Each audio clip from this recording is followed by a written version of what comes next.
Kaya po nagsasabi sa mga live po namin na lahat daw po ng mga tao na pumunta rito is bayaran. Magkano ba binayad sa inyo, sir? Oy, wala akong. Is bayaran. Magkano ba binayad sa inyo, sir? Oy, wala akong. Kay Bibi Sara.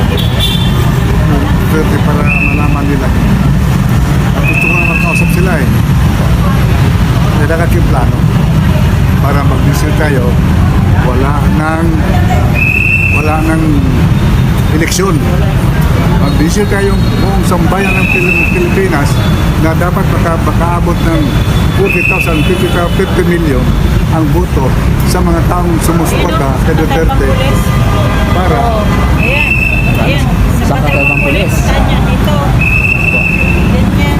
Sir, sa tingin niyo, magtatagumpay po yung yung impeachment nila kay Bibi Sara? ay hindi matagumpay yun. Ay matagumpay. Kanilang inalisa ng